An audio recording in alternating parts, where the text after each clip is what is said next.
Hello बच्चों, let us read the question first and the question is find the general solutions of the following equation 2 sin square x is equal to 3 cos x. Okay, so to solve this question, first of all we'll write some key concept here. The key concept is that the formula that we are going to discuss here and the formula is so मान लीजिए हम जानते हैं कि जैसा sin square theta क्या होता है इसको हम लिख सकते हैं 1 माइनस कॉस स्क्वायर थीटा लिखा जा सकता है, ठीक है।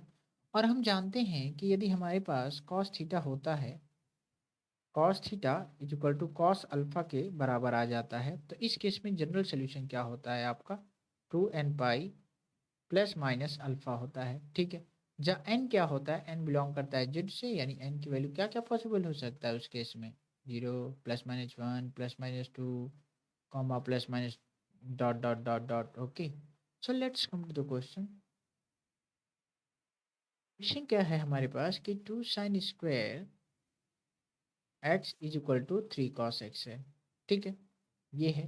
अब हम क्या करेंगे कि साइन स्क्वायर एक्स की वैल्यू हम देख सकते हैं, यहाँ से क्या लिख सकते हैं 1 माइनस कॉस स्क्वायर एक्स, तो चलिए रख देते हैं 1 माइनस कॉस स्क्वायर एक्स हमने रख दिया, that will B 3 cos x, ठीक है, अच्छी बात है। अब हम क्या करेंगे 2 से मल्टीप्लीकेशन कर देंगे इधर, तो आपका हो जाएगा 2 minus 2 cos square x that will be equal to 3 cos x, ठीक है, ये वैल्यू हो गई।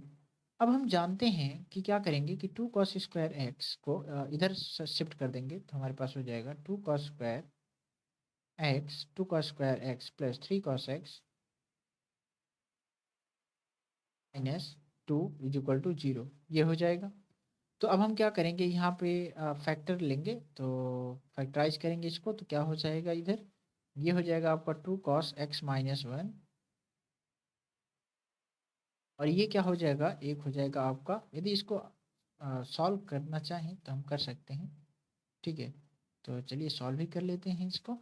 तो ये आपका हो जाएगा 2 कॉस स्क्वायर एक्स, 2 टू जा 4, यानी ये आपका हो जाएगा क्या 4 cos x yes cos x, और ये माइनस 2 इज इक्वल टू 0, ठीक। अब यहाँ से क्या करेंगे कि यदि चाहें तो 2 कॉस एक्स आप कॉमन ले सकते हैं, 2 कॉस एक्स कॉमन ले लिया हमने, तो यहाँ पे बच जाएगा आपका कॉस एक्स प्लस 2, और यहाँ माइनस कॉमन लेना चाहें तो यहाँ भी क्या बच जाएगा cos x plus 2 is equal to 0, ठीक।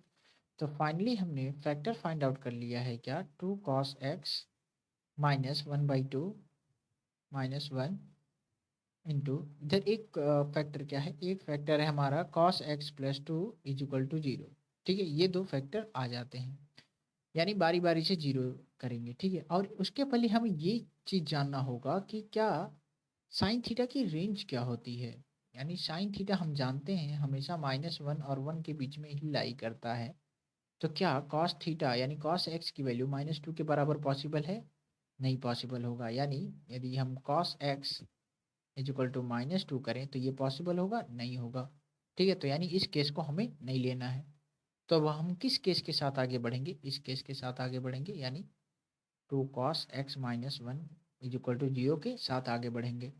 तो यहाँ से क्या मिलता है हमें, cos x की वैल्यू मिल जाती है आपका 1/2, ठीक है। अब हमें ये जानना होगा कि cos के किस एंगल के लिए वैल्यू आपका 1/2 होता है, यानी किस एंगल के लिए होता है π/3, यानी 60 डिग्री के लिए 1/2 होता है cos की वैल्यू, ठीक है।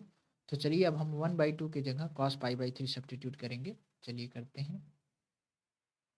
तो ये हो जाएगा आपका cos x, ये हो गया आपका cos π/3, ठीक। अब हमें ये जानना होगा कि जैसा कि हमने मेंशन किया है फार्मूले में है ऑलरेडी कि theta is equal to 2n pi plus minus alpha होगा यदि दोनों इक्वेट होते हैं, ठीक है। तो यानी हम जनरल सोल्यूशन क्या लिख सकते हैं, थीटा का आ गया आपका x 2n pi plus minus alpha, और अल्फा हो जाएगा आपका π/3।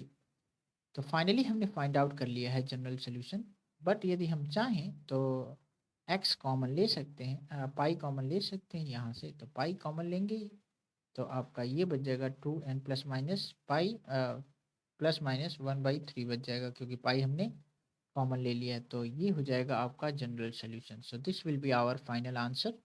सो hope you understood it well, best of luck.